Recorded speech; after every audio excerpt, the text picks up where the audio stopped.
नमस्कार दोस्तों, मेरा नाम है आकाश और मैं आप सभी का अपने YouTube channel A to Z study में बहुत बहुत स्वागत करता हूं। और आज की वीडियो में मैं आपको पढ़ाऊंगा क्लास 6th साइंस में चैप्टर नंबर 8 बॉडी मूवमेंट्स।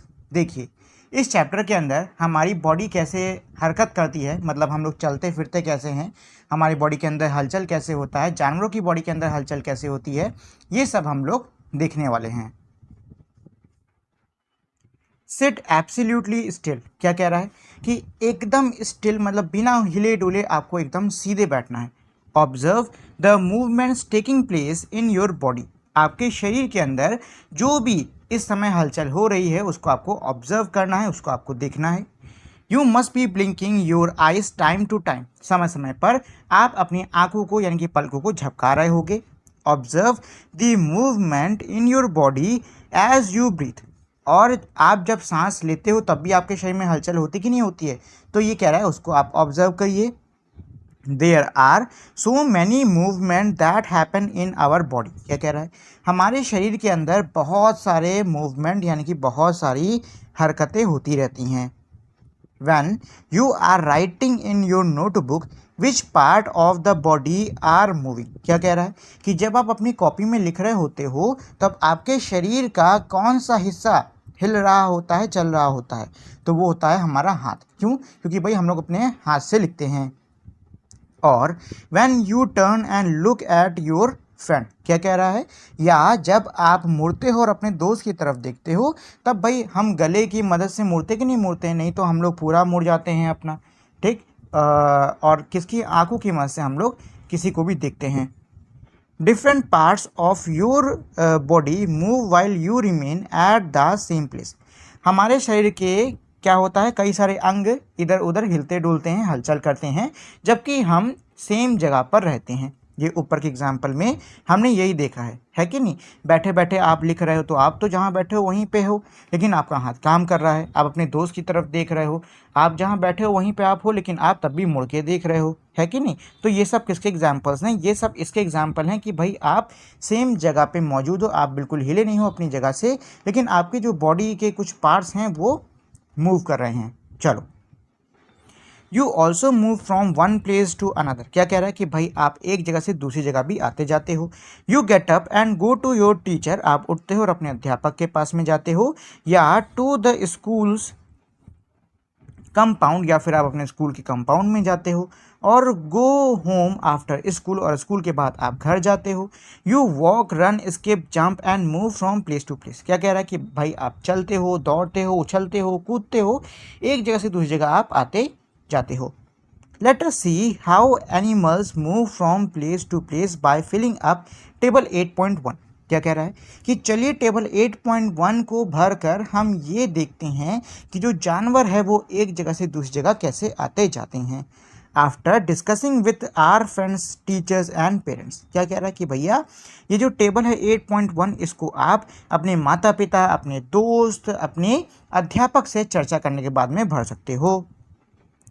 तो टेबल 8.1 से पहले लो भाई बोझो आ गए हैं अपनी एक समस्या लेके, तो भैया बोझो की जो समस्या है इसका समाधान करते हैं, फिर हम लोग आगे बढ़ेंगे। तो बोझो को क्या समस्या है, Boojho wonder about movement in plant. Boojho जो है वो पौधों के अंदर होने वाले जो हरकत है उसको लेकर सोच रहा है। He knows that he know they do not move from place to place.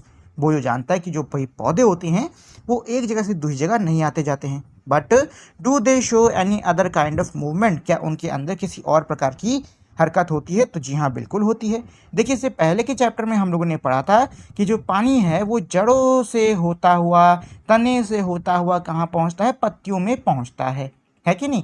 साथ में जो न्यूट्रिएंट्स होते हैं वो भी जड़ों से होते हुए, तने से होते हुए पत्तियों तक पहुँचते हैं, फिर वहाँ खाना बनता है, और फिर जो भी पूरा खाना है वो पूरे प्लांट में जहाँ जाना होता है वहाँ चला जाता है। तो ये सब हलचल हो रही कि नहीं हो रही है, भले हमको बाहर से दिख नहीं रही है, लेकिन तब भी पौधे के अंदर हलचल होती है कि नहीं होती है, होती है।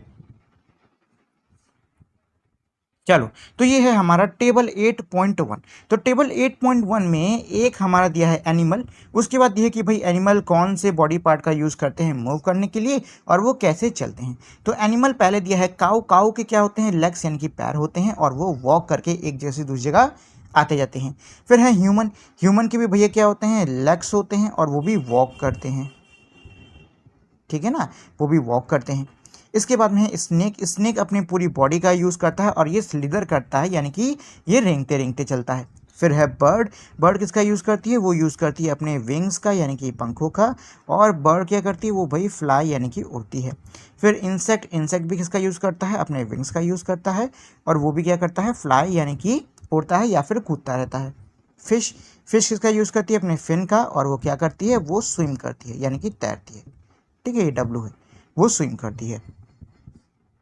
चलो, walk, run, fly, jump, creep, crawl, slither and swim, these are only a few of the ways in which animal move from one place to another. क्या कह रहा है भैया, चल के, दौड़ के, उछल के, कूद के, उड़ के, रेंग के, तैर कर, ये सब हमारे कुछ तरीके हैं जिससे कि जो जानवर हैं वो एक जैसे दूसरी जगह आते जाते हैं। Why are there so many difference in the way that animal move from place to place? क्या कह रहा है कि भाई इतना ज़्यादा फ़र्क क्यों है उन तरीकों में जिससे कि जो जानवर हैं वो एक जगह से दूसरी जगह आते जाते हैं। तो देखिए, ये निर्भर करता है किसी भी जानवर के शरीर के बनावट के ऊपर। उसका शरीर जैसा होगा वैसे ही तो वो मूव कर पाएगा। अब भाई मछली उड़ तो सकती नहीं है या फिर कूद तो सकती नहीं है, मछली तो तैर के जाएगी। सेम चीज़ यहाँ पे कि भाई बंदर जो है वो तैर तो सकता नहीं है या फिर उड़ तो सकता नहीं, तो वो पेड़ों के थ्रू कूदते कूदते जाएगा, है कि नहीं। तो शरीर की बनावट पे डिपेंड करता है कि भाई वो एक जगह से दूसरी जगह कैसे आ जा रहे हैं।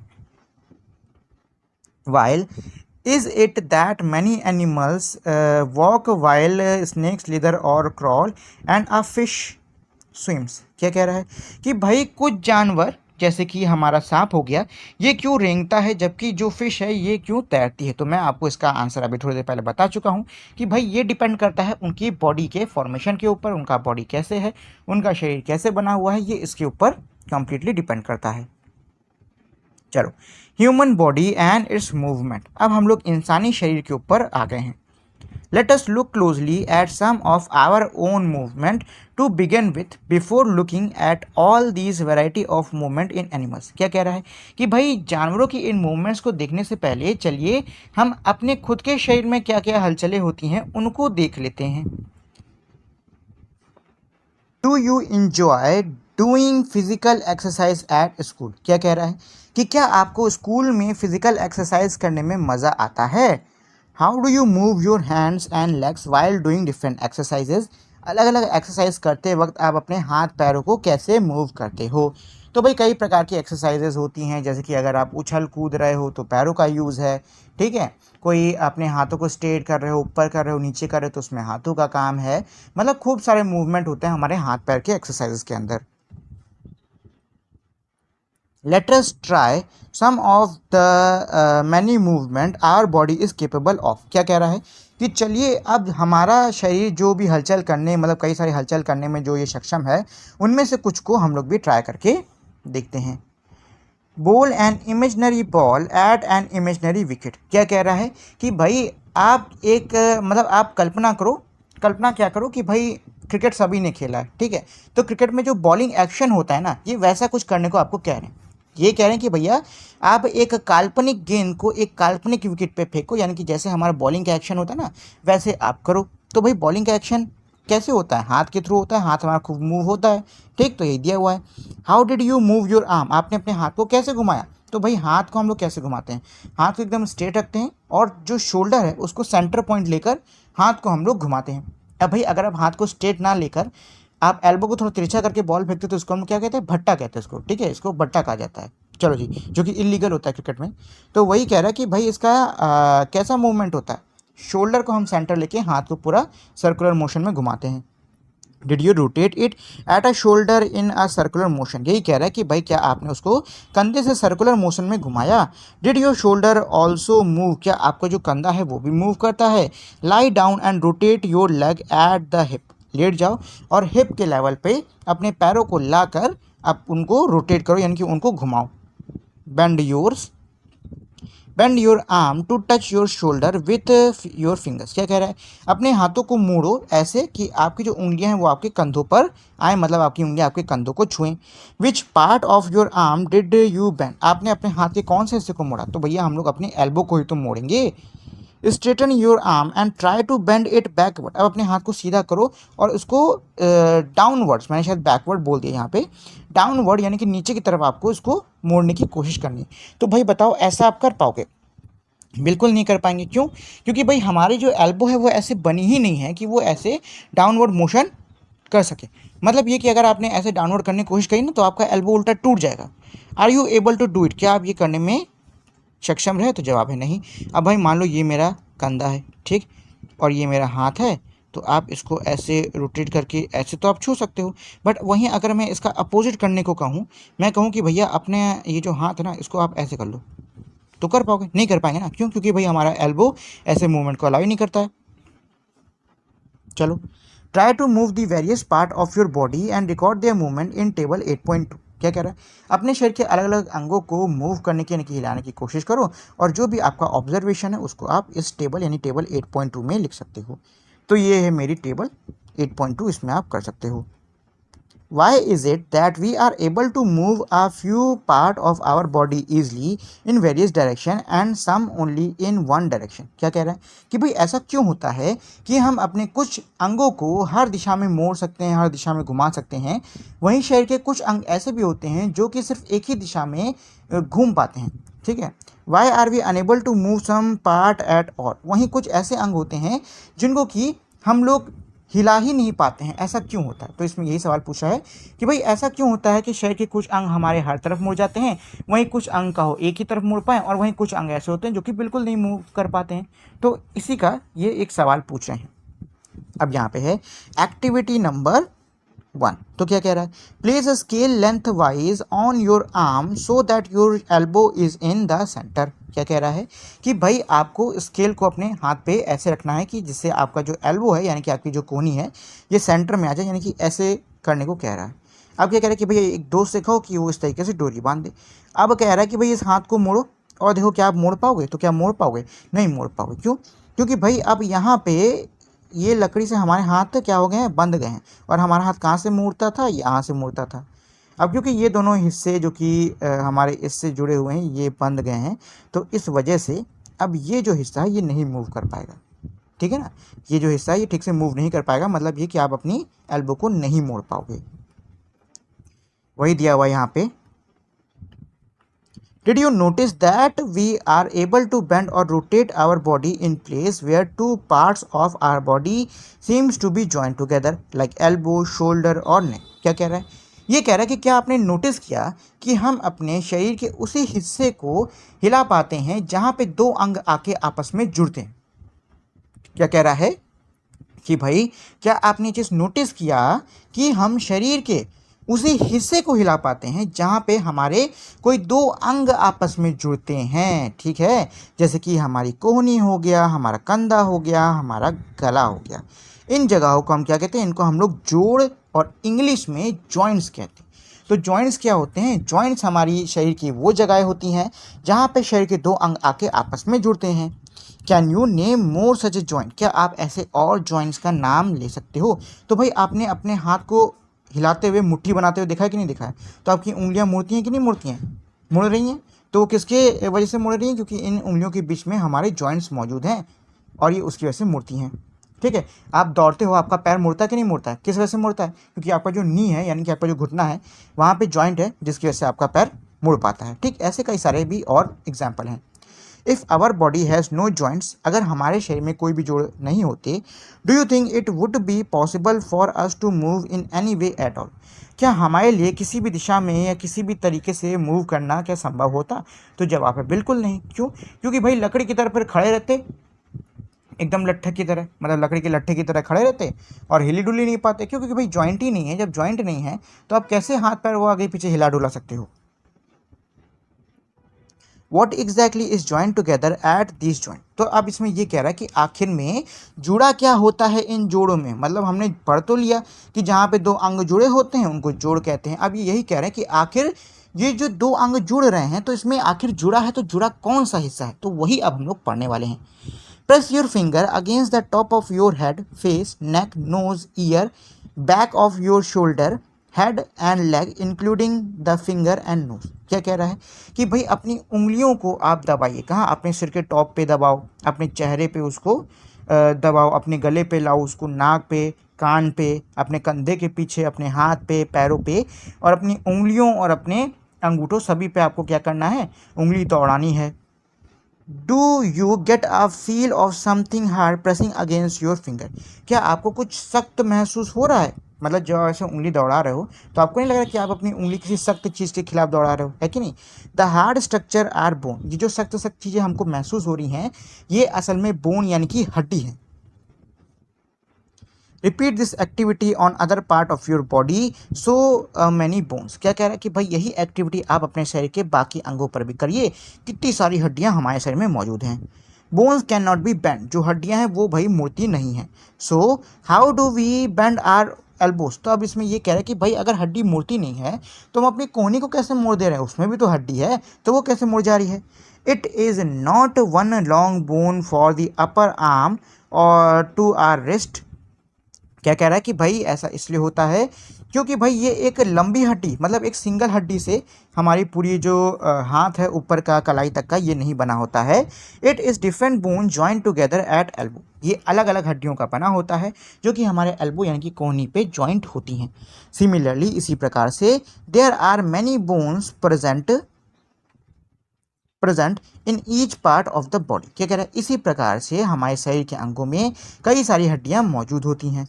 We can bend or move our body only at those points where bones. क्या कह रहा है, हम अपने शरीर को मोड़ सकते हैं, घुमा सकते हैं उन्हीं जगहों पे जहाँ पे ये हड्डियाँ हमारी आके ज्वाइंट होती हैं। मतलब जहाँ पे ये हड्डियाँ आके मिलती हैं, जुड़ती हैं, वहीं मतलब उन्हीं चीज़ों के, उन्हीं जो हमारे एरियाज हैं उनकी मदद से हमारी बॉडी में मूवमेंट हो पाती है।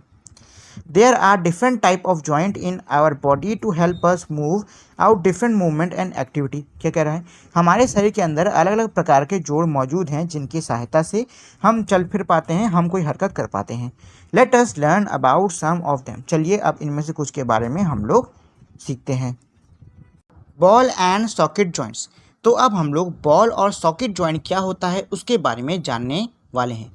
तो चलिए नीचे जो एक्टिविटी है इसके थ्रू हम लोग इसके बारे में जान लेते हैं। तो ये है हमारी एक्टिविटी नंबर 2। क्या कह रही है, roll a strip of paper into a cylinder. मतलब आपको कागज़ की एक पट्टी लेनी है और उसको सिलेंड्रिकल शेप में आपको बना लेना है।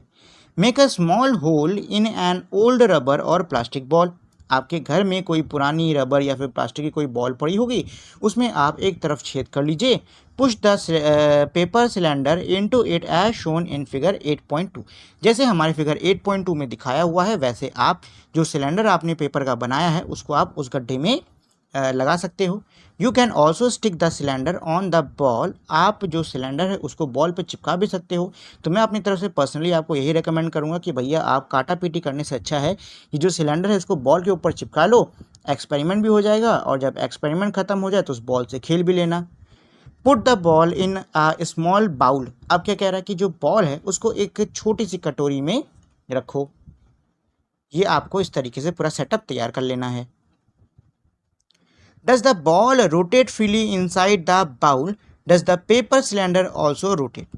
क्या कह रहा है कि जो बॉल है क्या वो फ्रीली मतलब बिना किसी रोक टोक के कटोरी के अंदर मूवमेंट कर पा रही है, और जो पेपर है क्या वो भी मतलब जो सिलेंड्रिकल पेपर आपने लगाया था क्या वो भी रोटेट कर पा रहा है।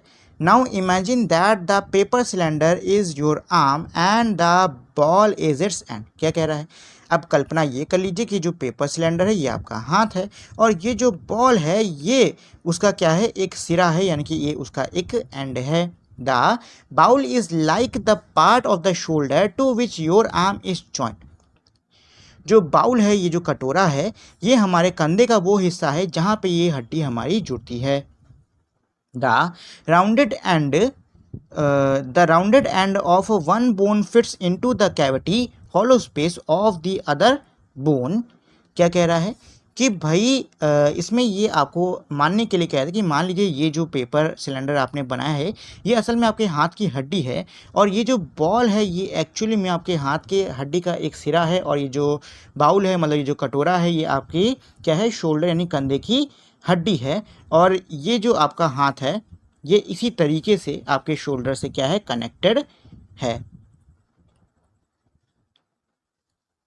फिगर 8.3 के अंदर हमारा एक एग्जाम्पल दिया हुआ है, such a joint allows movement in all the direction. ऐसे जो जॉइंट होते हैं ये हर दिशा में, मतलब इनकी वजह से आप हर दिशा में मूवमेंट कर सकते हो। तो यहाँ आप देख सकते हो भैया ये हड्डी है, ठीक है, ये हड्डी, इसके यहाँ पे गोल गोल जैसा अंदर एक स्ट्रक्चर होगा, और ये कटोरी जैसा स्ट्रक्चर है जिसमें ये जो गोल गोल स्ट्रक्चर ये फिट है। अब आप इसकी मदद से आराम से मूवमेंट कर सकते हो। और ये कौन सी है, ये हमारी थाई बोन कि ये जो डायग्राम है थाई बोन का डायग्राम है, यानी कि आपके पैर की हड्डी का डायग्राम है। Can you name another such joint you can think of recollecting the body movement we tried at the beginning of this section. क्या कह रहा है कि भैया इस सेक्शन की शुरुआत में हमने जो बॉडी मूवमेंट्स किए थे उन्हीं में से क्या आप किसी जॉइंट का नाम बता सकते हो जो कि कैसा हो, हमारे ऐसे ही बॉल और सॉकेट जॉइंट जैसा हो। तो भाई आपका शोल्डर का है कि नहीं है, शोल्डर में भी हमारा बॉल और सॉकेट जॉइंट होता है, इसकी वजह से हमारा जो शोल्डर है वो हर डायरेक्शन में मूवमेंट कर पाता है, और यही हमारा जो जॉइंट है ये हमको पैर में भी देखने को मिलता है। चलो अब हम लोग पिवटल जॉइंट के बारे में पढ़ने वाले हैं। तो ये पिवटल जॉइंट क्या होता है पहले तो ये जान लेते हैं। The joint where our neck joints the head is a pivotal joint. क्या कह रहा है, ये वो जॉइंट है जहाँ पे हमारा गला हमारे सिर के साथ में जुड़ता है, इसको हम लोग पिवटल जॉइंट कहते हैं, जो कि हमें फिगर 8.4 में देखने को मिल जाएगा। तो ये है फिगर 8.4, इसमें आप देख सकते हो ये मेरी खोपड़ी है और ये उस पर लगा हुआ गला। चलो जी, it allows to bend our head forward and backward and turn the head to our left and right। अच्छा, पिवटल जॉइंट की मदद से आप अपने सिर को आगे पीछे कर सकते हो और लेफ्ट राइट घुमा सकते हो। ट्राई दीज मूवमेंट, क्या कह रहा है, इन मूवमेंट्स को आप लोग ट्राई करिए, यानी कि आप अपने सिर को आगे करो, पीछे करो, लेफ्ट करो, राइट करो, करके देख लिया सब लोगों ने। चलो भाई अब हम लोग आगे पढ़ लेते हैं। How are these movement different from those of our arm that can rotate a complete circle in its ball and socket joint. क्या कह रहा है, ये कह रहा है कि भाई ये जो मूवमेंट हो रही है हमारे सिर की ये हमारे हाथ के मूवमेंट से कैसे अलग है, और हमारे हाथ का मूवमेंट जैसे कि आप लोग जानते हो जो कि पूरा सर्कल के अंदर हो जाता है, तो ये उससे कैसे अलग है।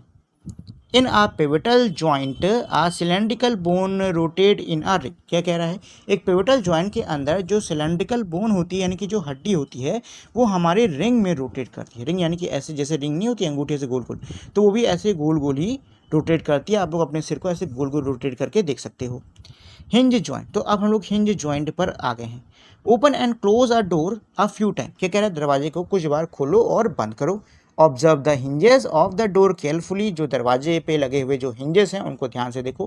हिंजेस कहाँ होते हैं, हिंजेस मान लो ये मेरा क्या है, ये मेरा डोर है, ठीक है, और ये उसका फ्रेम है। तो हिंजेस कहते हैं उन हिस्सों को जो कि हमारे डोर और ये जो फ्रेम है इसको आपस में जोड़े रखते हैं, ठीक है। तो इसमें कह रहा है कि जो हिंजेस हैं उसको आप थोड़ा ध्यान से देखिए। They allow the door to move forward move back to forth back and forth. क्या कह रहा है कि भाई हिंज जॉइंट की मदद से जो दरवाज़ा है वो आगे पीछे बैक एंड फोर्थ मूव कर सकता है। एक्टिविटी नंबर 3, तो अब आगे हम लोग एक्टिविटी नंबर 3 पर। क्या कह रही है ये activity, let us look at the different kind of movement allowed by a hinge. क्या कह रहा है, हिंज द्वारा जो मूवमेंट्स हो सकते हैं, चलिए उनमें से कुछ को हम लोग देख लेते हैं। Make a cylinder with cardboard or thick chart paper as shown in figure 8.5। जैसे फिगर 8.5 में दिया हुआ है, कौन सा, ये वाला, वैसे आपको क्या करना है, आपको एक कार्डबोर्ड से या फिर एक मोटे चार्ट पेपर से ऐसा एक सिलेंडर बना लेना है। फिर आपको कार्डबोर्ड से एक इस तरीके का आधा सिलेंडर टाइप का बना लेना है जिस पे ये बड़ा वाला फिट होगा, और ये जो आपने ऊपर सिलेंडर बनाया है इसमें छेद करके एक पेंसिल घुसा दो, ठीक है। अब देखो उसको घुसाते ही आप ऐसे आगे पीछे इसमें ऐसे मूवमेंट कर सकते हो कि नहीं कर सकते हो। इसके अलावा और कोई मूवमेंट होगी, नहीं होगी।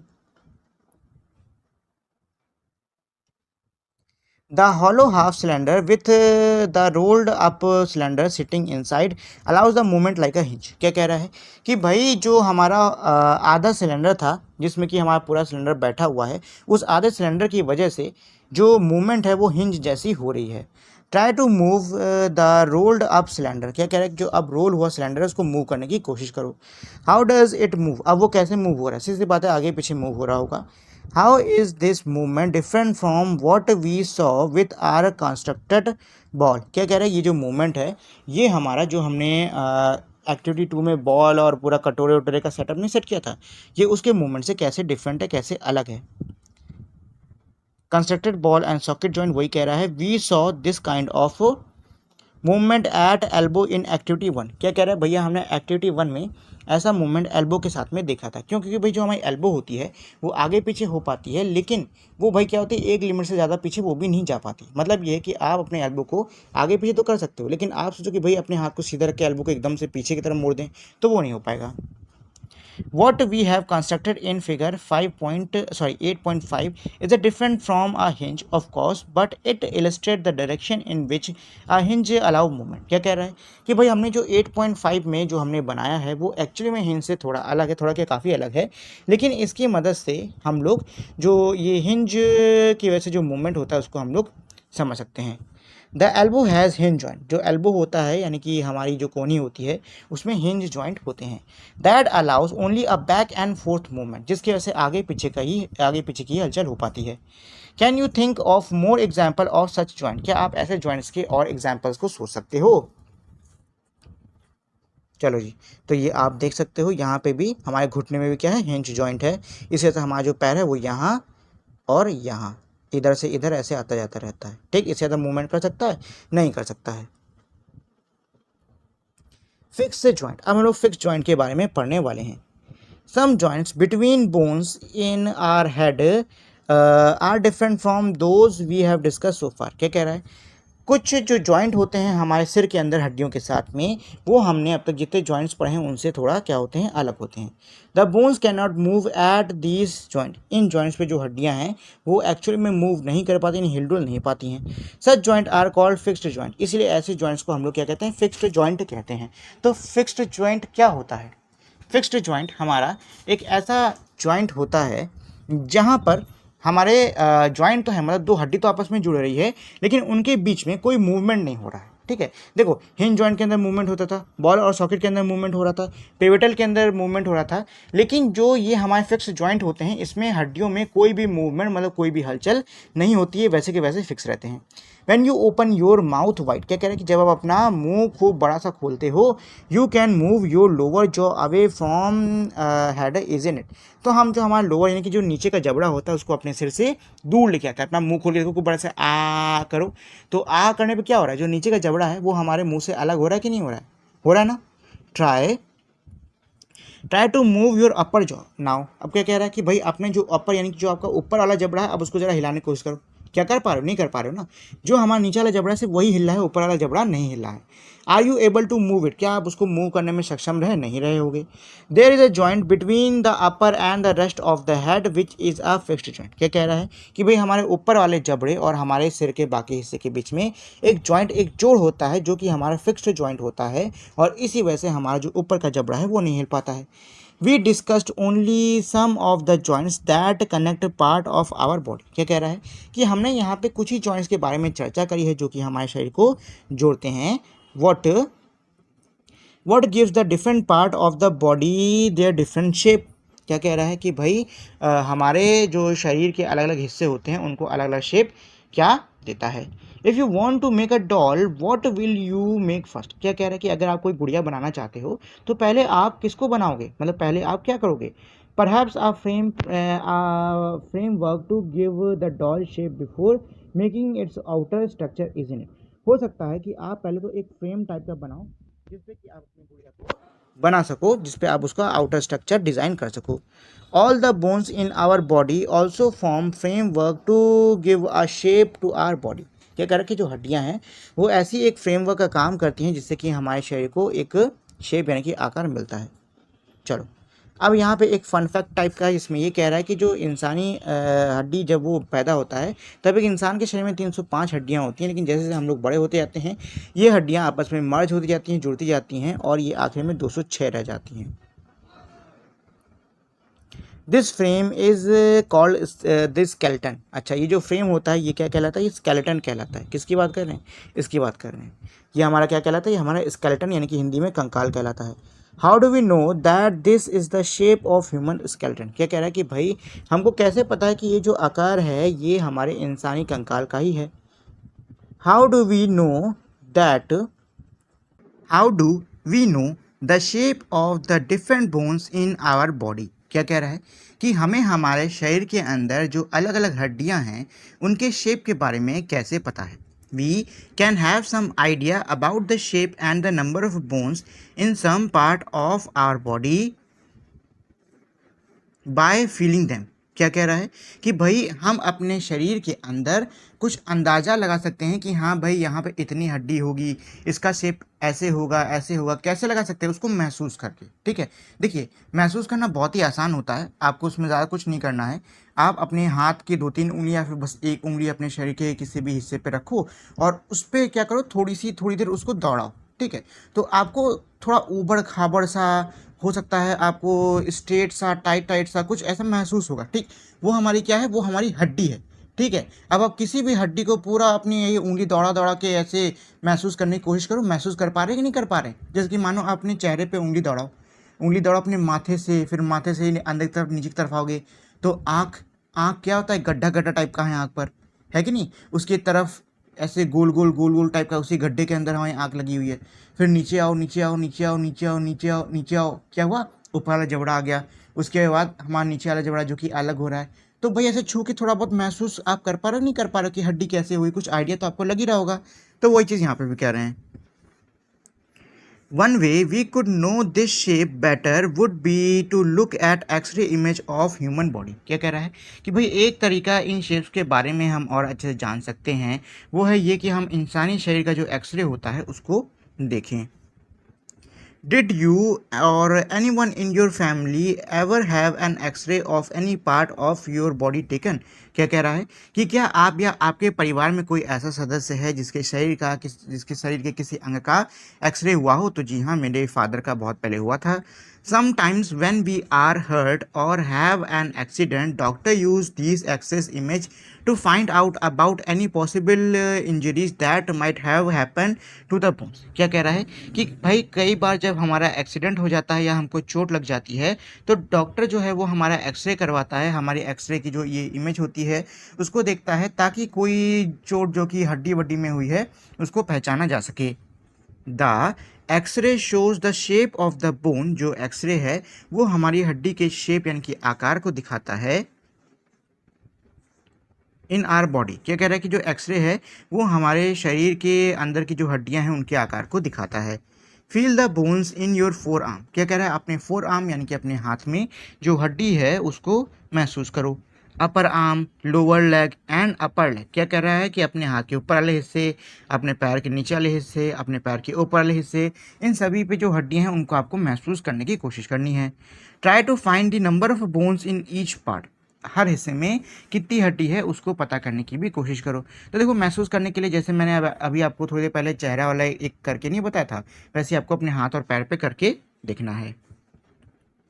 Similarly, feel the bone of your ankle and knees joint and compare these with the X-ray image। क्या कह रहा है? इसी प्रकार से जैसे कि आप अपने हाथ पैर को महसूस कर रहे हो वैसे ही आपको अपने एंकल और अपने नी यानी कि घुटने, मतलब ये आपकी एड़ी और घुटने यानी उनकी हड्डी को भी आप महसूस करो। और महसूस करने के बाद में आपको जितना भी लगता है कि भाई हाँ इतनी हड्डी हो सकती है उसको आप कंपेयर करो जो एक्सरे इमेज है इससे। कौन सी वाली? ये वाली।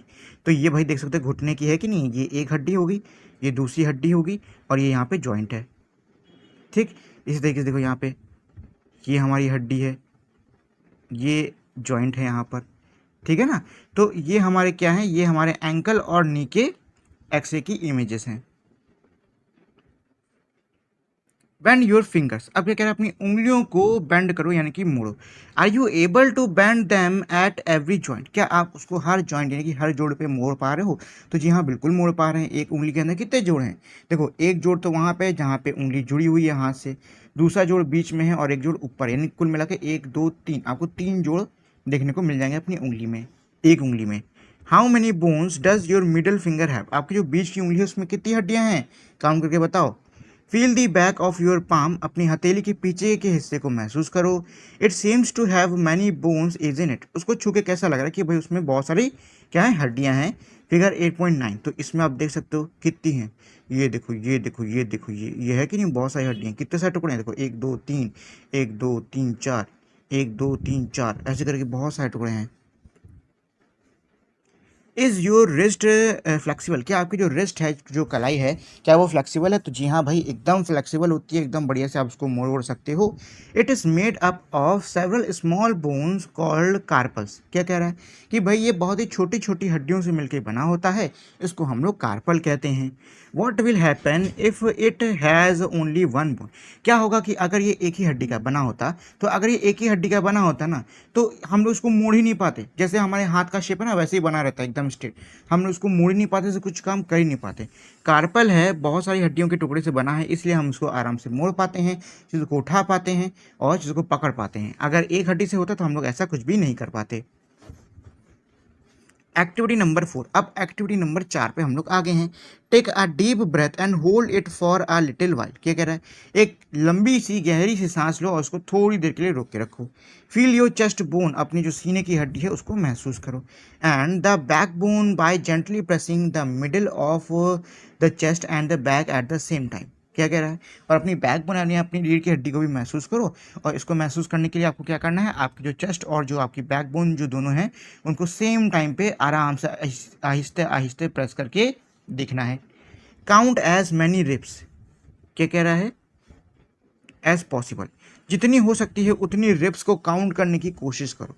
ठीक है, तो ये हमारी फिगर 8.10 में दिया हुआ है, तो इसमें आप लोग चाहो तो इसमें रिप काउंट कर सकते हो, अगर चाहो तो आप अपनी बॉडी पे भी ये जो एक्सपेरिमेंट है इसको करके काउंट कर सकते हो। चलो काउंट कर लेते हैं, 1 2 3 4 5 6 7 8 9 10 11, ठीक है। वैसे इसमें 12 होती हैं और शायद एक काउंट कहीं पे मैं स्किप कर गया हूँ, इसमें 12 रिप्स होती हैं, ठीक है।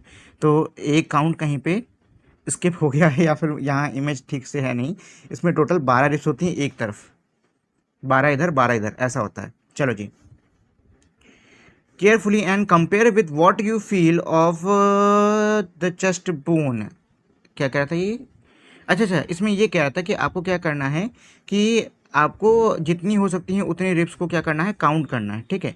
अच्छा, अब इसमें ये कह रहा है कि जो हमारा फिगर 8.10 है उसको आप जाके देखो और उससे आप कंपेयर करो उन हड्डियों को जो कि आपने महसूस करके गिनी है अपने चेस्ट के अंदर, ठीक। चलो, we see that the ribs are curiously bend, ये कह रहा है कि भाई हमने ये देखा कि जो हमारी चेस्ट बोन है, जिनको कि हम लोग रिप्स यानी कि पसलियाँ कहते हैं, ये हमारी क्या होती हैं भाई, हमारी बेंड यानी कि मुड़ी होती हैं। They join the chest bone and the back bone together to form a box, और ये जो हमारी पसलियाँ होती हैं ये हमारे सीने की हड्डी और हमारी रीढ़ की हड्डी को आपस में जोड़ के एक बॉक्स जैसा स्ट्रक्चर यानी एक डिब्बे जैसा स्ट्रक्चर बना देती हैं। This is called the rib cage, इसको हम लोग रिब केज कहते हैं। रिब केज यानी कि जो इसको क्या कहते हैं, पसलियों का जाल टाइप का कहते हैं। और ये हमारी जो चेस्ट बोन और जो हमारी बैक बोन जो हमारी रीढ़ की हड्डी होती है उसको साथ में जोड़ती हैं। There are 12 ribs on each side of chest, हमारे सीने के हर हिस्से पे 12 हड्डी होती है, मतलब 12 इधर 12 इधर, यानी कि 24 टोटल हड्डी होगी। Some important internal part of our body lies protected inside this cage, ये कह रहा है कि हमारे शरीर के कुछ महत्वपूर्ण अंग इसी केज यानी इसी जाल के अंदर होते हैं, ठीक है। अच्छा, कौन कौन से होते हैं, हमारे जो लंग्स होते हैं वो रिब केज के अंदर होते हैं, हमारा जो हार्ट होता है वो रिब केज के अंदर होता है, ठीक। देखो रिब केज क्या होता है ना कि एक तरीके से बहुत ही मजबूत ढांचा टाइप का, जाल टाइप का बनाता है, जिससे कि हमारे ये जो अंग होते हैं ना बहुत ही सेंसिटिव अंग होते हैं, तो इनको एक प्रोटेक्शन मिलती है, ठीक है। तो हमारा जो रिब केज है वो असल में हमारी बहुत ज़्यादा मदद कर रहा है, ये हमारे दिल और हमारे फेफड़ों को बचा के रख रहा है। Ask some friends to touch their toes without bending their knees, क्या कह रहा है कि भाई अपने कुछ दोस्तों से कहो कि वो अपने टोज यानी कि अपने जो पैर के अंगूठे हैं उनको छुएं बिना अपने जो नी है मतलब बिना अपने घुटने को मोड़े हुए।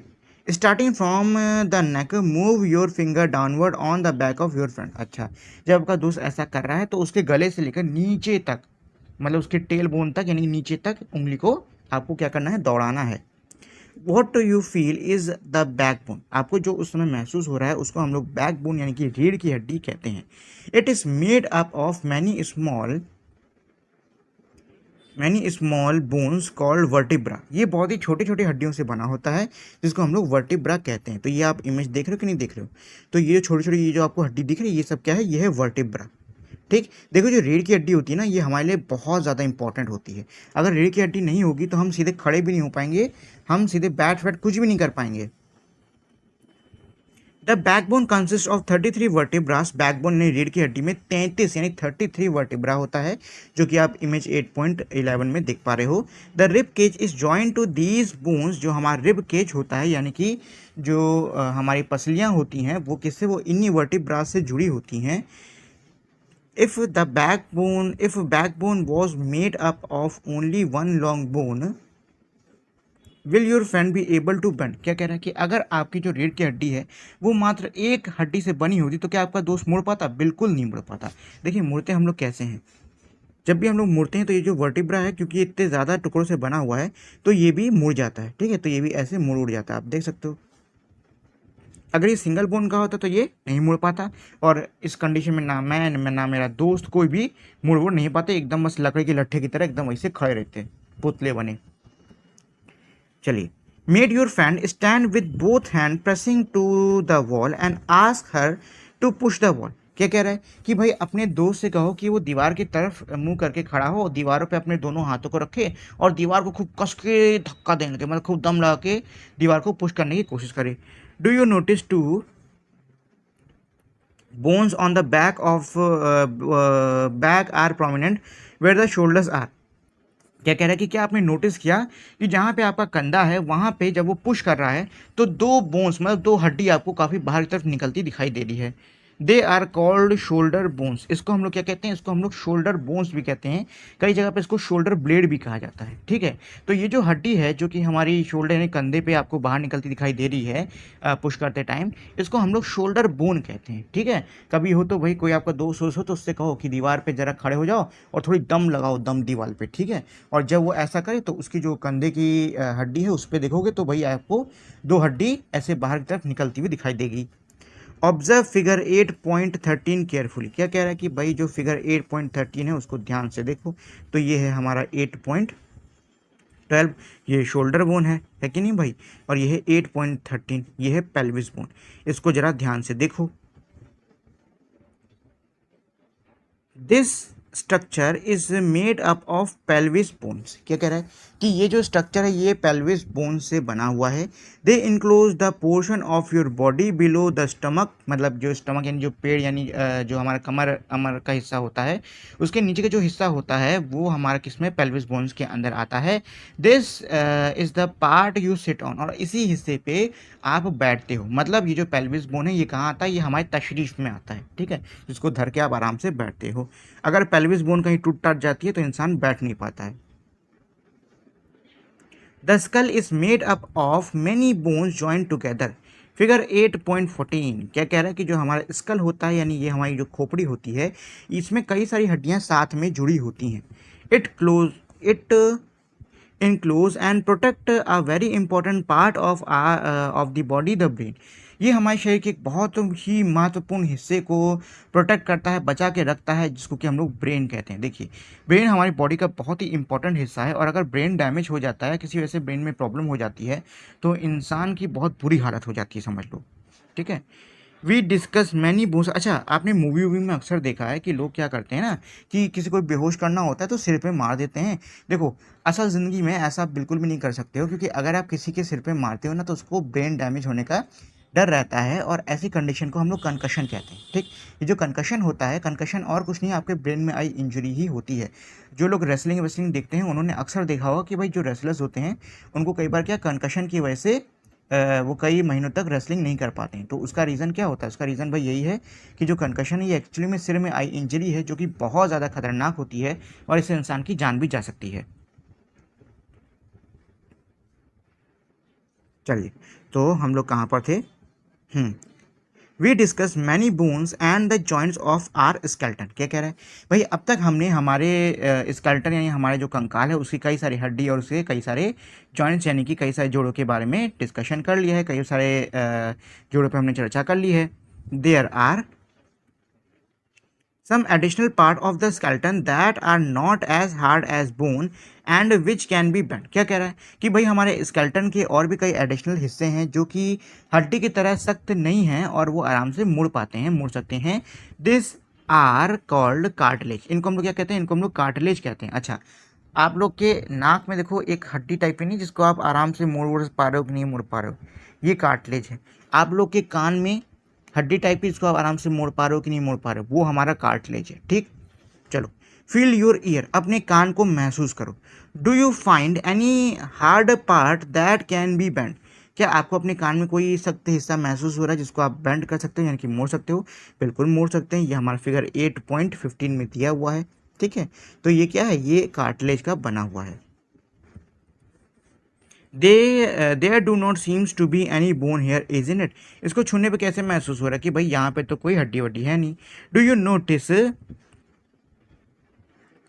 anything difference between the earlobe and the portion above it।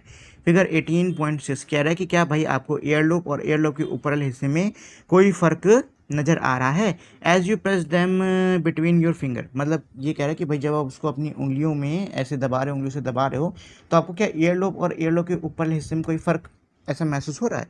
तो भाई बिल्कुल महसूस हो रहा है। क्यों? यहाँ पे देखो कि भाई बड़ा वैसा सॉफ्ट सॉफ्ट है, मीट वीट टाइप का है। ठीक, ऊपर ऐसे छूके तो थोड़ा हार्ड हार्ड है। ठीक, तो जो ऊपर है ना, यहाँ पे ये मेरा कार्टिलेज है, यहाँ पे कार्टिलेज नहीं है। चलो जी।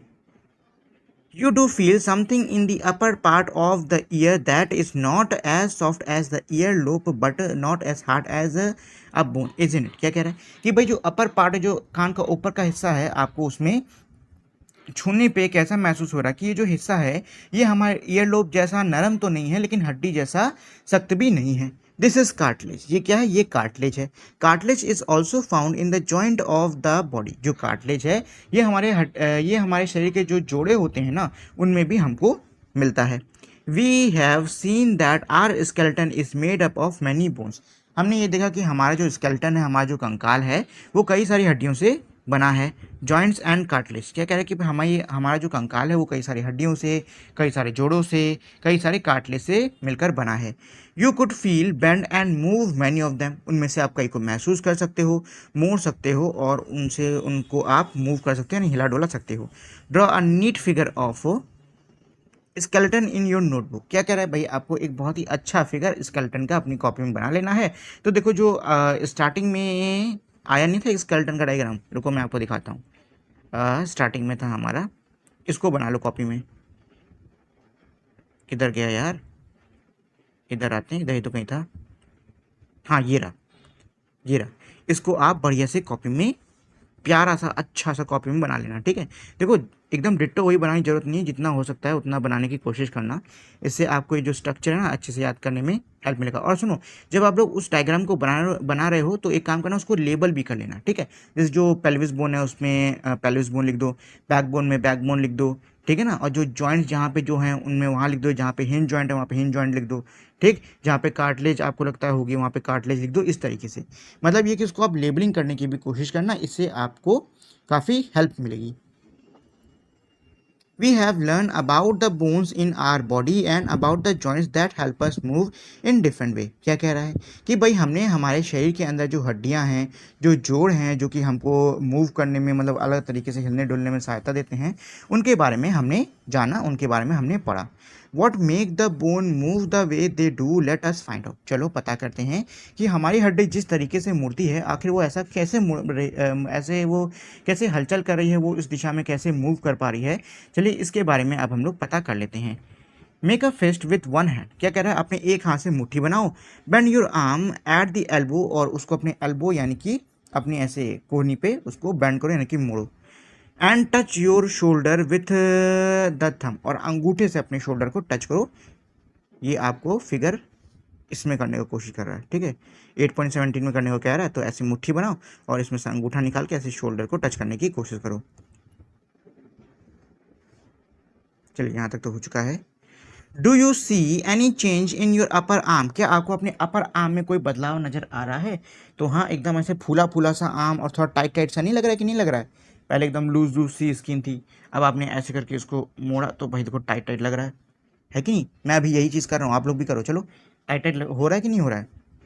Touch it with other hand, उसको आप दूसरे हाथ से टच करो, मतलब छुओ। Do you observe a swollen region in upper arm, क्या आपको अपने ऊपर के हाथ में कुछ सोलन यानी कुछ सूजा हुआ, कुछ फूला हुआ हिस्सा महसूस हो रहा है। हाँ, बिल्कुल महसूस हो रहा है। दिस इज अ मसल, इसको क्या कहते हैं, इसको कहते हैं muscle. The muscle bulge due to contraction, और जो मसल है ये कॉन्ट्रैक्शन की वजह से, कॉन्ट्रैक्शन मतलब क्या होता है कि इसके सिकुड़ने की वजह से ये क्या हो रही है, बल्ज हो रही है, यानी कि ये फूल रही है। It became smaller in length, अच्छा कंट्रैक्शन मतलब क्या होता है कि भाई ये लेंथ में छोटी हो जाती है, यानी कि सिकुड़ जाती है। Now bring your arm back to its normal position, अब अपने हाथ को नॉर्मल पोजीशन में आप ले आइए। What happen to the muscle, अब मसल के साथ में क्या हुआ, क्या ये अब भी कॉन्ट्रैक्ट हो रही है, क्या ये अब भी सिकुड़ रही है, तो जवाब है नहीं, अब ये रिलैक्स हो गई है और फिर से पहले की तरह मेरा हाथ हो गया है। You can observe similar contraction of muscle in your leg, आप यही जो मसल का कॉन्ट्रैक्शन अपने पैर में भी महसूस कर सकते हो। तो अपने पैर को ऐसे साथ में मोड़ने की कोशिश करो, करो भाई, कुछ टाइट टाइट हो रहा है कि नहीं हो रहा है, हो रहा है ना। वैन यू वॉक और रन, क्या कह रहे, जब आप दौड़ते हो या जब आप चलते हो तब आप अपने पैर में यही चीज़ को महसूस कर सकते हो। When contracted the muscle became shorter stiffer and thicker, क्या कह रहा है कि भाई जब भी कॉन्ट्रैक्ट होती है, यानी जब भी ये खिंचती है हमारी, तो ये जो मसल्स होती हैं ये छोटी हो जाती हैं, टाइट हो जाती हैं और मोटी हो जाती हैं। इट पुल्स द बोन, और ये हड्डियों को खींचती हैं। मसल्स वर्क इन पेयर्स, क्या कह रहा है कि जो मसल्स होती हैं वो हमारी पेयर्स यानी कि जोड़ों में काम करती हैं, यानी दो मसल्स साथ में काम करती हैं, ऐसा बोल रहा है।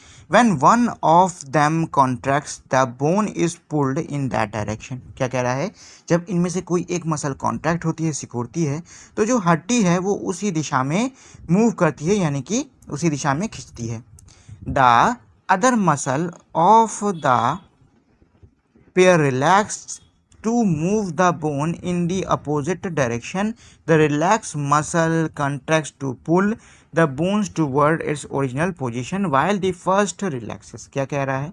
चलो डायग्राम की मदद से समझाने की कोशिश करता हूँ। मान लो ये मेरी दो मसल्स हैं, ठीक है, ये हड्डी है, अब ये कांटेक्ट हो रही है, तो ये क्या होगा भाई, कांटेक्ट हो गई तो ये इस डायरेक्शन में क्या होगी, मूव हो जाएगी। अच्छा, अब हड्डी को अपनी नॉर्मल पोजीशन में लाने के लिए क्या होगा कि भाई ये वाली जो दूसरी जो मसल है, अब ये कांटेक्ट होगी जिससे कि हड्डी अपनी नॉर्मल पोजीशन में आ जाए और फिर ये क्या हो जाएगी, रिलैक्स हो जाएगी। ठीक, ये हो रहा है, मतलब जो मेरी मसल्स हैं वो पेयर में काम करती हैं। पेयर में काम आप एक अपने हाथ वाले एग्जांपल से कर सकते हो। जब भाई अपने हाथ को आप मोड़ रहे हो तो आप देख सकते हो कि एक तरफ की जो मसल है वो हमारी कांटेक्ट हो गई है, स्टिफ हो गई है, वहीं जो दूसरी तरफ की जो हमारी मसल है वो खिंची हुई है, रिलैक्स पोजीशन में है।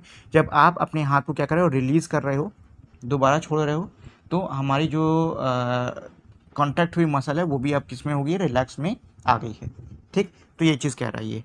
चलो, it can not push, thus two muscles have to work together to move a bone. देखो, जो मसल्स है ना वो हमारी पुश नहीं करती हैं, सिर्फ पुल करती हैं, यानी मसल्स अपनी तरफ से हड्डियों को खींच सकती हैं, धकेल नहीं सकती हैं। यही रीज़न है कि दो मसल्स को पेयर में काम करना पड़ता है, एक खींचे दूसरी रिलैक्स हो, उसके बाद जब दूसरी खींचे तो जो पहली वाली है वो रिलैक्स हो, ताकि मूवमेंट हो पाए। नहीं तो अगर दोनों हर वक्त खींचती रहेंगी ना तो भैया हम लोग हिली डुल नहीं पाएंगे, हम लोग की सारी मसल हर वक्त दर्द होती रहेगी, एक दूसरे खींचती रहेगी और हम लोग वैसे के वैसे बड़े रहेंगे, जैसे हैं वैसे ही।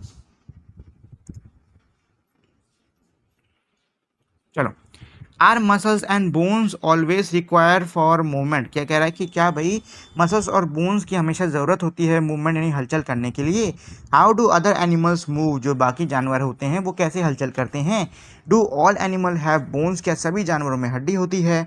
व्हाट अबाउट एन अर्थवर्म, केंचुए का क्या, और स्नेल का क्या। Let us study the manner of movement that is the great of some animal, क्या कह रहा है कि भाई चलो अब हम लोग जानवरों की कुछ हलचल के बारे में जानते हैं, उनके बारे में स्टडी करते हैं। तो अब आगे हम लोग गेट ऑफ एनिमल्स पे, और सबसे पहले अर्थवर्म यानी कि केचुए के बारे में हम लोग पढ़ने वाले हैं। तो ये पढ़ेंगे हम लोग एक एक्टिविटी के थ्रू, जो कि है activity number 5। Observe an earthworm moving on soil in a garden, क्या कह रहा है, बगीचे के अंदर मिट्टी में चलते हुए किसी अर्थवर्म को आप ऑब्जर्व करिए। Gently lift it and place it on a piece of blotting or a filter paper, क्या कह रहा है कि भाई आप उसको जेंटली यानी आहिस्ते से उठाओ और किसी फिल्टर पेपर के ऊपर आप उसको रख दो। ऑब्जर्व इट्स मूवमेंट, वो जो हलचल कर रहा है ना उसको आपको ऑब्जर्व करना है, जो कि हमारा किस में इसमें दिया हुआ है। ठीक। तो इसमें आप देख सकते हो भाई कैसे हो रहा है कि ये मेरा केचुआ है, इसको आगे की तरफ जाना है तो ये क्या करेगा, आगे का ये जो हिस्सा है ना इसको ऐसे आगे की तरफ फैलाएगा, ठीक, पीछे के हिस्से को खींच लेगा। तो ये ऐसे चलता है, पहले आगे के हिस्से को फैलाता है फिर पीछे को खींच लेता है, आगे को फैलाता है पीछे को खींच लेता है। इस तरीके से हमारा जो केचुआ है वो चलता है। चलो, then place it on a smooth glass plate or any slippery surface, observe its movement now, is it different from that on paper. क्या कह रहा है कि भाई अब उस केचुए को आप किसी स्मूथ जगह पे कांच के ऊपर या फिर किसी चिकनी जो प्लेट है उसकी सतह के ऊपर रख सकते हो, और अब उसकी जो मूवमेंट है, उसकी जो हलचल है उसको आप ऑब्जर्व करो, उसको आप देखो क्या वो पहले से अलग है, जब आपने पेपर पर रखा था तो क्या वो अब उससे अलग है या नहीं। ठीक है, तो इसका आपको आंसर देना है। ये हमारा इमेज दिया हुआ है। In which of the above two surface do you find that earthworm is able to move easy. क्या कह रहा है कि भाई ऊपर में जो हमने दो एग्जाम्पल देखे थे, जो हमने दो देखे थे तरीके, जिसमें कि एक में हम पेपर पे केचुए को चला रहे हैं, दूसरे पे हम प्लेट पे चला रहे हैं, तो ये कह रहा है कि उन दोनों में से किस में जो केचुआ है वो तेजी से चल पाया। The body of an earthworm is made up of many rings joint end to end. क्या कह रहा है कि जो भाई केचुए का शरीर होता है वो कई सारे रिंग्स से जुड़कर बना होता है। ये आप लोग देख रहे हैं, ring ring ring ring ring type का देखने में लग रहा है कि नहीं लग रहा है। तो जो केचुए का शरीर है ना वो ऐसे कई सारे रिंग से जुड़कर बना होता है। And earthworm does not have bones. केचुए के शरीर में हड्डी नहीं होती है। It has muscles which help to extend and shorten the body. इसके शरीर में मसल्स यानी मांसपेशियाँ होती हैं जो कि इसकी बॉडी को फैलाने और सिकोड़ने में हेल्प करती है। ड्यूरिंग मूवमेंट यानी हलचल के दौरान the earthworm first extend the front part of the body keeping the rear portion fixed to the ground. क्या कह रहा है कि भाई इसके मूवमेंट के, जब ये मूवमेंट करता है तो मूवमेंट के दौरान क्या होता है कि केचुए का जो आगे का हिस्सा होता है वो पहले तो उसको एक्सटेंड यानी कि फैलाता है, आगे की तरफ बढ़ाता है, और जो पीछे का हिस्सा है उसको ज़मीन पे फिक्स रखता है। Then its fixes the front end releases the rear end. इसके बाद वो अपने आगे वाले हिस्से को फिक्स कर लेता है और जो पीछे वाले हिस्से इसने फिक्स कर रखा होता है उसको रिलीज कर देता है, यानी कि उसको छोड़ देता है। Its then shorten the body and pulls the rear end forward. फिर वो अपने शरीर को छोटा करता है और उसका जो पीछे का हिस्सा है उसको आगे की तरफ खींच लेता है। This make it move forward bye a small distance. इससे वो बहुत छोटी सी डिस्टेंस कवर कर पाता है आगे की तरफ। Repeating such muscle expansion and contraction the earthworm can move through soil. क्या कह रहा है कि भाई यही जो मूवमेंट है उसका अपनी मसल्स को कॉन्ट्रैक्ट करने का, एक्सपेंड करने का, इसके थ्रू वो मिट्टी से वो ट्रैवल कर पाता है, यानी मिट्टी पे वो मूव कर पाता है। Its body secrete a slimy substance to help the movement. इसके शरीर से एक स्लाइमी यानी कि एक बहुत ही चिकना चिकना सा एक पदार्थ निकलता है जो कि इसके मूवमेंट में हेल्प करता है। Does it fixes part of its body to the ground. कह रहा है कि क्या वो अपने शरीर के किसी हिस्से को ज़मीन से फिक्स कर लेता है, यानी ज़मीन पे एकदम जोड़ लेता है। Under its body it has a large number of tiny bristles. क्या कह रहा है, इसके शरीर के नीचे बहुत सारे छोटे छोटे ब्रिसल यानी छोटे छोटे बाल टाइप के होते हैं, प्रोजेक्टिंग आउट, जो कि बाहर की तरफ निकले होते हैं। The bristles are connected with muscles. जो ब्रिसल्स हैं, ये जो बाल हैं, ये मसल्स से कनेक्टेड यानी कि जुड़े होते हैं। The bristles help to get a good grip on the ground. ये जो ब्रिसल्स, ये जो बाल होते हैं, इससे ज़मीन पर केचुए को अच्छी ग्रिप मिल पाती है। The earthworm actually eat it's way through the soil. क्या कह रहा है कि जो केचुआ होता है ये असल में अपना रास्ता जो है वो खा के निकालता है, मिट्टी से वो खा के निकालता है। The body then throw away the undigested part of the material that it eats. और फिर उसमें जो खाया हुआ हिस्सा होता है उसमें जो अनडाइजेस्टेड यानी कि जो ऐसा ऐसा जो कि पचा नहीं होता है उसको वो अपनी बॉडी से बाहर निकाल देता है।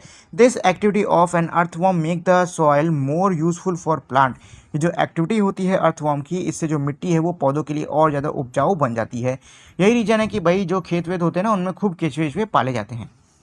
स्नेल, तो अब हम लोग स्नेल के बारे में पढ़ने वाले हैं, लेकिन चलो उससे पहले थोड़ा सा ये जो हमने अर्थवॉर्म के बारे में पढ़ा इसको रिवीजन कर देते हैं, जिससे कि भाई हमको ये मतलब हम ये भूले ना, हमको ये कॉन्सेप्ट याद रहे।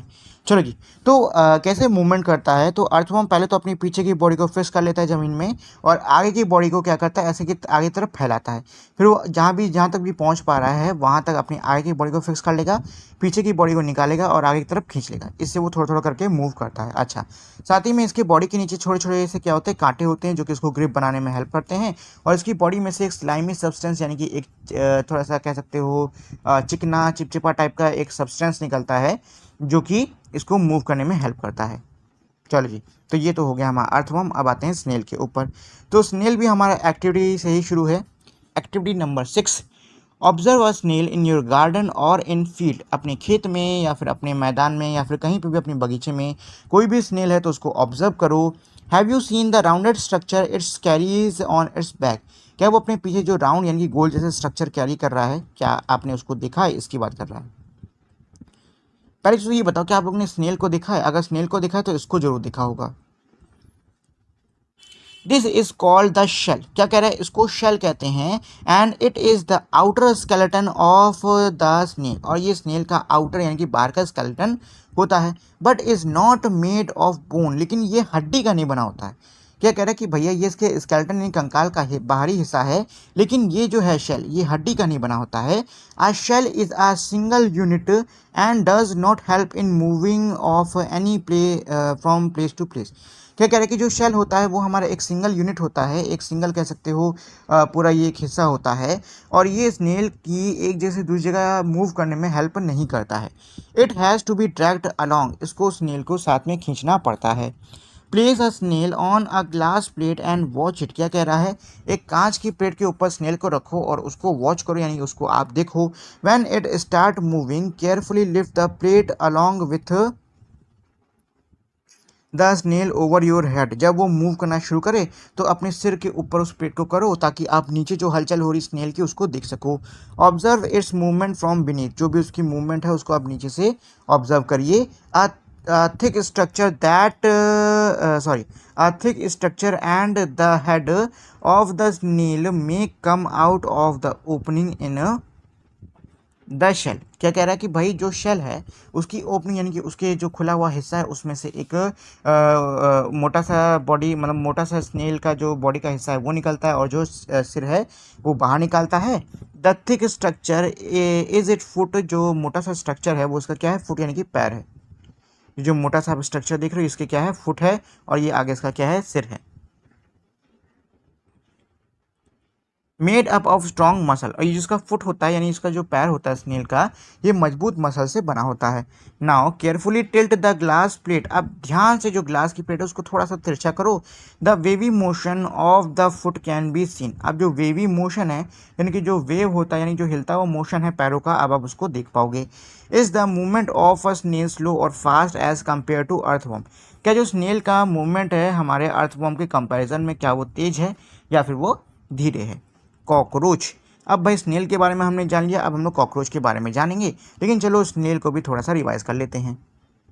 तो देखो ये जो आप पीछे एक बड़ा सा हिस्सा देख रहे हो इसको हम लोग शेल कहते हैं।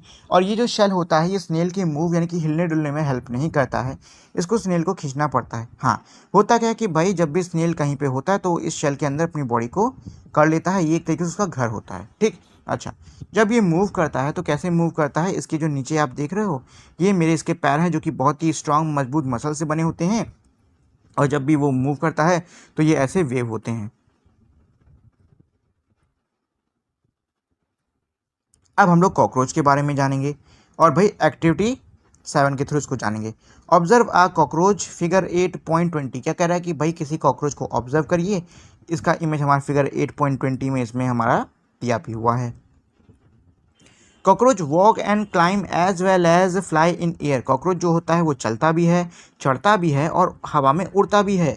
They have 3 pair of leg. उनके पास पैरों की 3 जोड़ी यानी कि 6 पैर होते हैं। These help in walking. ये जो पैर होते हैं उसकी चलने में हेल्प करता है। The body is covered with hard outer skeleton. जो बॉडी है वो एक सख्त बाहरी कंकाल से कवर होती है, ढकी होती है। This outer skeleton is made up of number of plate joint together and that permit movement. क्या कह रहा है कि जो बाहरी स्केलेटन है ये कई सारी प्लेट से साथ में जुड़कर बनता है और इससे क्या होता है भाई? मूवमेंट भी हो पाता है। There are 2 pair of wing attached to the back to the body behind head. क्या कह रहा है? सिर के पीछे के शरीर पे इसके 2 पेयर यानी 2 जोड़ी क्या होते हैं? पंख होते हैं। The cockroach have distinct muscle. Cockroach के क्या होते हैं? बहुत ही डिस्टिंक्ट बहुत ही अलग मसल्स होते हैं। 2 near leg move the leg for walking. जो कि पैर के जो करीब होते हैं वो चलने में मतलब पैर के चलने में हेल्प करते हैं। The body muscles move the wing when the cockroach flies. जो बॉडी के मसल्स होते हैं वो पंख को हिलाते हैं जब वो उड़ता है। चलो इतना ही दिया है कॉकरोच के बारे में। तो चलो भाई कॉकरोच को भी थोड़ा रिवाइज कर लेते हैं। तो भाई कॉकरोच के क्या होते हैं, 6 पैर होते हैं। इसकी जो बॉडी का बाहरी हिस्सा होता है ये हमारे बहुत सारी प्लेट से मिलकर बना होता है।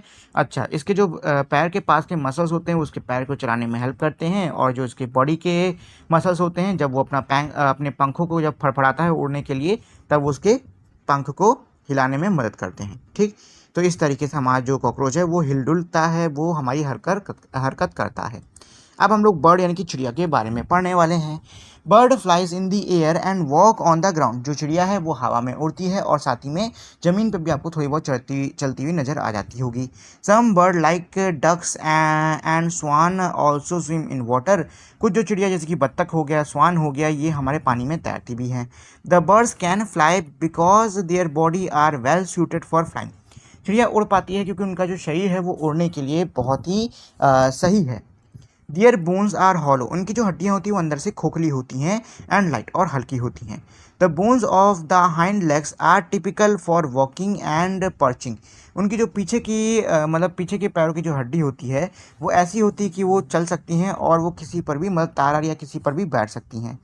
The body part of the fore limbs are modified as wing. जो आगे का हिस्सा होता है वो हमारा पंखों के रूप में मॉडिफाई होता है। The shoulder bones are strong. जो शोल्डर यानी कंधे की जो हड्डी होती है वो मजबूत होती है। The breast bone are modified to hold muscles of flight which are use to move the wing up and down. और जो ब्रेस्ट बोन होती है वो ऐसे मॉडिफाई होती है कि भाई उसमें क्या होती हैं, उसमें मसल्स होती हैं जो कि पंख को ऊपर नीचे होने में हेल्प करती है। ठीक, अब फिश है, लेकिन भाई फिश पे जाने से पहले एक बार हम लोग चिड़िया को पढ़ लेते हैं। तो भाई चिड़िया हमारी क्या होती है, ज़मीन पे चलती भी है, हवा में उड़ती भी है, और कुछ चिड़िया जैसे कि हमारी बतख हो गई, हंस हो गई, ये तैरती भी हैं पानी के अंदर। ठीक है, जो चिड़िया का शरीर होता है वो उड़ने के लिए बहुत ही अच्छे से बना होता है।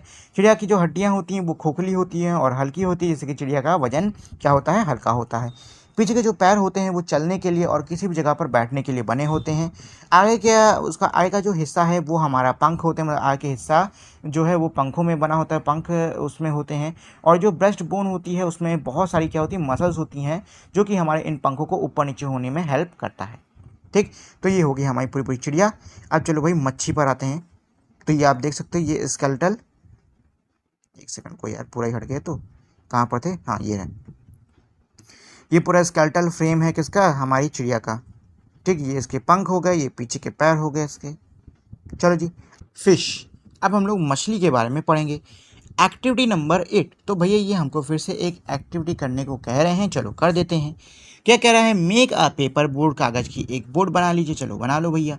पुट इट इन वाटर, उसको पानी में रखो, and push it with one narrow and Poynting forward. और उसको आगे की तरफ आपको जो पतला वाला हिस्सा है उसे पुश करना है ऐसे। ठीक है, पुश करना है। Did it go into the water easily, क्या वो पानी में ईजिली जा पाई। Now hold the boat side way. अब क्या करें भैया, साइड से उसको पकड़ो and push into the water from broad side. अब जो चौड़ा हिस्सा है यानी इधर का जो हिस्सा है उससे ऐसे पुश करो, क्या वो पानी में जा पाई ईजिली। तो देखो चली तो जाएगी लेकिन ईजिली सही से नहीं जा पाएगी और थोड़ा लुढ़कने उड़कने के भी इसमें डर वर जाता रहता है। Are you able to make the boat move in water when you push it from this side. क्या आप उसको साइड से जब पुश कर रहे हो तो क्या आप उसको पानी में मूव कर पाए। तो देखो आप उसको पानी में मूव चलो कर पाओगे भाई, आपका हाथ मजबूत है, लेकिन बहुत ही कम कर पाओगे। ठीक है, और ठीक से वो मूव भी नहीं करने वाली। Have you notice that the shape of the boat is somewhat like a fish. क्या कह रहा है कि क्या आपने कभी नोटिस किया है कि जो बोट का यानी नाव का जो शेप होता है वो मछली जैसा होता है, जो कि हमारे फिगर इसमें मतलब 823 में दिया हुआ है। तो ये है 8.23, इसमें आप देख सकते हो। ऐसे तो हमारा बोट का भी शेप होता है कि नहीं। चलो जी, the head and the tail of the fish are smaller than the middle portion of the body. जो सिर और जो उसका पूंछ का हिस्सा होता है वो पतला होता है, छोटा होता है उसके बीच वाले हिस्से के कंपैरिजन में। The body tapers at both end this body shape is called streamline. अच्छा, जो बॉडी होती है वो दोनों तरफ क्या होती है, थोड़ी दबती है, यानी कि ऐसे होती है, इस प्रकार से। ये दबरी की नहीं दबरी, ऐसा जो शेप होता है इसको हम लोग क्या कहते हैं, इसको हम लोग स्ट्रीम लाइंड कहते हैं, ठीक है। ऐसे बॉडी शेप को हम लोग स्ट्रीम लाइंड कहते हैं। मतलब ये कि जो मछलियों का बॉडी शेप होता है वो कैसा होता है, स्ट्रीम लाइंड होता है। The shape is such that water can flow around it easily and allow the fish to move in water. क्या है कि भाई जो बॉडी शेप होता है वो ऐसा होता है जिससे कि पानी आराम से आसपास से बह सके और जो मछली है वो आराम से क्या कर सके, पानी में मूव कर सके। The skeleton of the fish is covered with strong muscles. जो स्केलेटन यानी कि जो कंकाल होता है मछली का वो मजबूत मसल से कवर होता है, यानी कि उसमें खूब सारी मजबूत मांसपेशियां होती हैं। ड्यूरिंग स्विमिंग यानी कि तैरते समय muscles make the front part of the body curve to one and the tail part swing toward the opposite side. क्या कह रहा है कि भाई जब मछली तैरती है तो उसका जो आगे का हिस्सा है वो एक दिशा में मुड़ता है, वहीं पीछे का हिस्सा एक दिशा में। मतलब मान लो ये मेरी ऐसे क्या है मछली है, तो आगे का हिस्सा अगर इस दिशा में मुड़ रहा है तो पीछे का हिस्सा इसके अपोजिट यानी इस दिशा में मुड़ेगा। The fish forms a curve as shown in figure 8.24। जैसा हमारा फिगर 8.24 में दिया हुआ है वैसे जो मछली है वो कर्व बनाती है, यानी कि इस तरीके से, ऐसे कर रहे हो, ऐसे देख रहे हो कि नहीं देख रहे हो, इस तरीके से वो स्विम करती है। कैसे स्विम करती है, ऐसे ऐसे ऐसे, मुंह इधर जा रहा है तो पैर मतलब जो पूंछ है वो इधर जा रही है, इस तरीके से। चलिए कहाँ पर थे हम, हाँ इधर थे, अच्छा यहाँ हो चुका है। Then quickly the body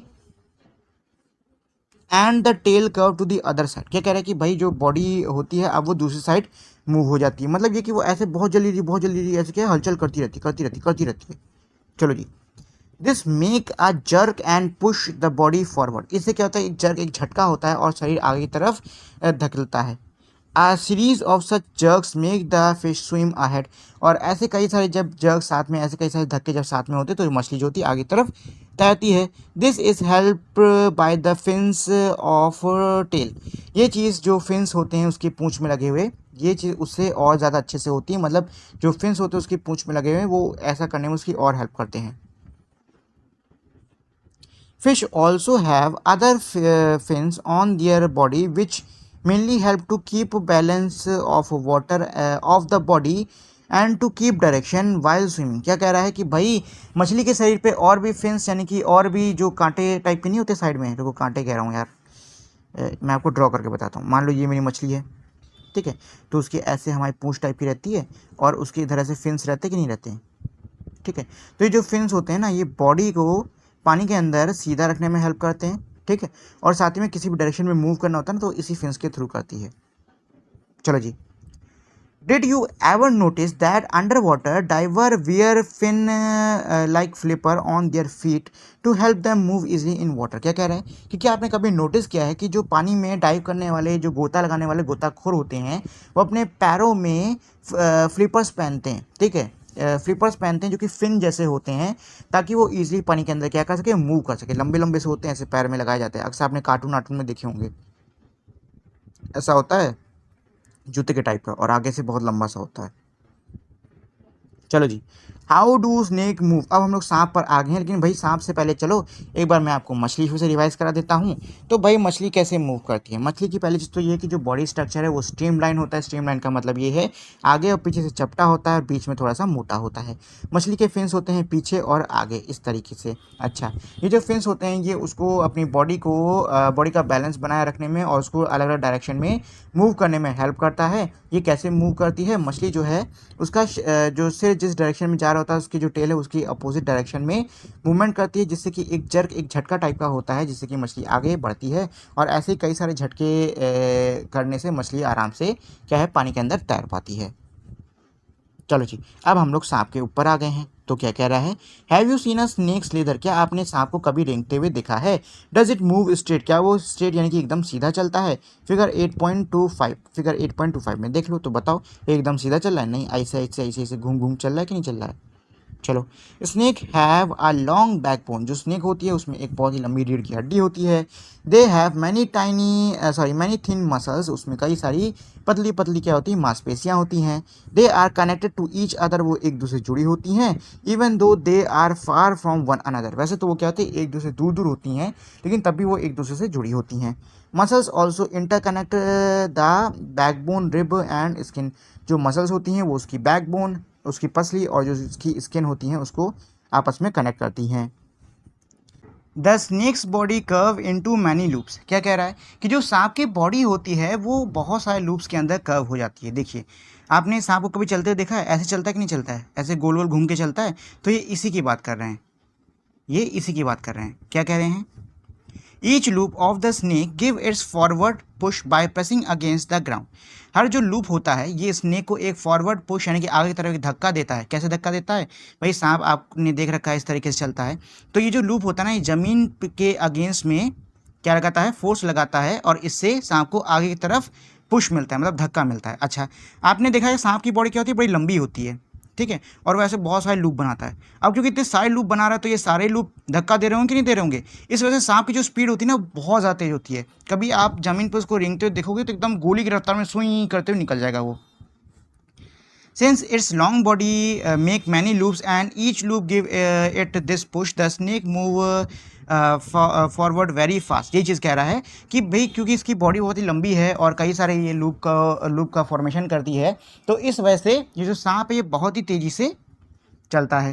and not in straight line, अच्छा जो सांप होता है वो भैया स्ट्रेट लाइन या सीधी लाइन में नहीं चलता है, सीधी लाइन में वो चल ही नहीं सकता, ऐसे सीधी लाइन में पड़ा रहेगा वो। अगर सांप चलेगा तो हमेशा इसी स्टाइल में चलेगा, नहीं तो सीधे में नहीं चल सकता क्योंकि उसके हाथ पैर नहीं होते हैं, वो ऐसे ही चलता है। We have learn about the use of bones and muscles, क्या कह रहा है कि भैया हमने बोन्स और मसल्स के यूज़ के बारे में जाना। For the movement of different animals, यानी अलग अलग एनिमल्स के मूवमेंट के लिए हमने उनका जो बोन्स और मसल्स का यूज़ होता है उसके बारे में हमने जाना समझा। Paheli and Boojho have many questions in their sack, Paheli और बोजो के सैक्स यानी कि उनके झोले में अभी बहुत सारे क्या हैं, सवाल हैं। About the different movement in animals, मतलब जानवरों में जो अलग अलग प्रकार के मूवमेंट होते हैं, जो अलग अलग प्रकार की हलचल होती है उससे जुड़े हुए बहुत सारे सवाल है पहली और बोजो के मन में। So must you be having many unanswer question buzzing in your mind, तो इसमें यही कह रहा है कि भाई आपके दिमाग में भी ऐसे ही बहुत सारे क्वेश्चन अभी भिनभिना रहे होंगे। The ancient Greek philosopher Aristotle in his book the gait of animals ask himself these questions, क्या कह रहा है कि एक बहुत ही प्राचीन ग्रीक फिलोसोफर थे जिनका नाम था एरिस्टोटल, उन्होंने अपनी किताब गेट ऑफ एनिमल्स में खुद से ये सारे सवाल पूछे थे। Why do different animal have the body part that they do have and how do these body part help animal to move the way they do, क्या कह रहा है, ये कह रहा है कि जानवरों के शरीर में जो हिस्से होते हैं आखिर वो अंग उनके होते क्यों हैं और वो अंग उनकी कैसे सहायता करते हैं चलने में, जैसे भी वो चलते वलते हैं। What are the similarities and difference in these body part, इन शरीर के हिस्सों में क्या समानता है और क्या असमानता है। बिटवीन डिफरेंट एनिमल्स, ये कह रहे हैं कि भाई अलग अलग जानवरों के शरीर के अलग अलग अंगों में क्या समानता है क्या असमानता है। How many body part are needed by different animal for moving from place to place, होगा उधर भी।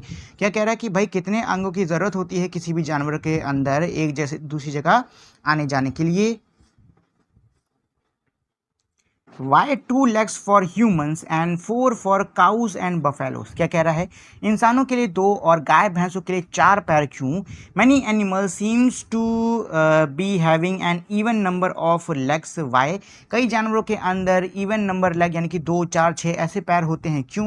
Why is the bending of our leg different from that of our arm, हमारे पैरों का मुड़ना हमारे हाथों के मुड़ने से अलग क्यों है।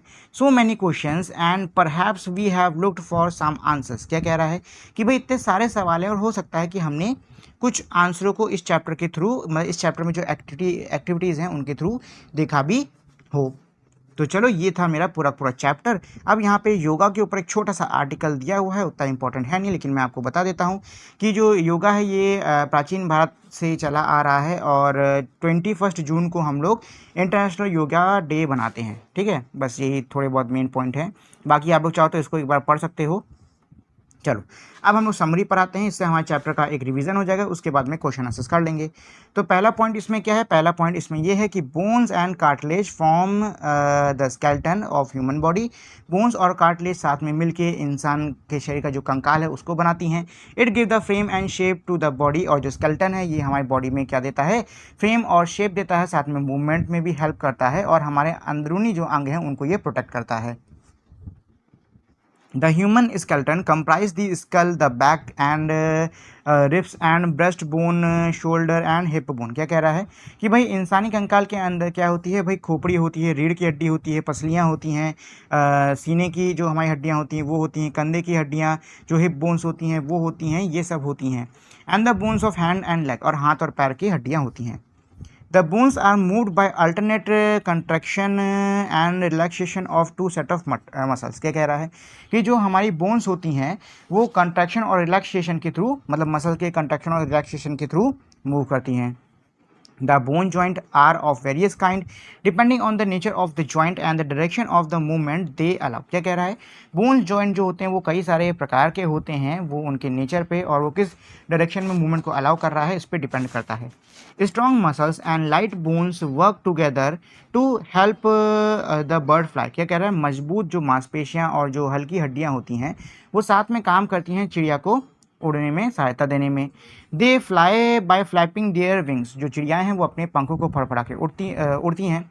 Fish swim by forming loop alternately on two side of the body. जो मछली है, मछली कैसे भाई, ये आगे का हिस्सा इधर घूमेगा तो पीछे का हिस्सा इधर घूमेगा, तो ये चीज़ यहाँ पे बता रहा है कि जो मछली होती है वो हमारी अल्टरनेट लूप अपनी बॉडी के दोनों साइड पे बना के तैरती है। Snake slither on the ground by looping sideways, जो स्नेक है वो साइडवेज यानी कि साइड की तरफ लूप बना के स्लेदर करता है यानी कि रेंगता है। A large number of bones and associated muscles push the body forward. कई सारी हड्डियां और जो उनसे जुड़ी मसल्स हैं वो उसके शरीर को आगे की ओर धकेलती हैं। The body and the leg of the cockroach have hard covering forming an outer skeleton. जो बॉडी और जो पैर होते हैं कॉकरोच के, उन पे एक हार्ड कवरिंग, एक हार्ड कवर होता है जो कि उसका आउटर स्केलेटन बनाता है। The muscles of the breast connected with 3 pairs of leg. जो उसके ब्रेस्ट की जो मसल्स होती हैं उनसे 3 पेयर मतलब 3 जोड़ी पैर यानी कि 6 पैर उसके जुड़े होते हैं, और 2 पंख जुड़े होते हैं जो कि उसको चलने में और उड़ने में हेल्प करते हैं। Earthworm move by alternatively extension and contraction of the body using muscles. जो अर्थवॉर्म यानी जो केचुआ होता है वो अपनी बॉडी को एक्सटेंड मतलब आगे बढ़ा के और सिकोड़ के अपने बॉडी को आगे पीछे वो करता है।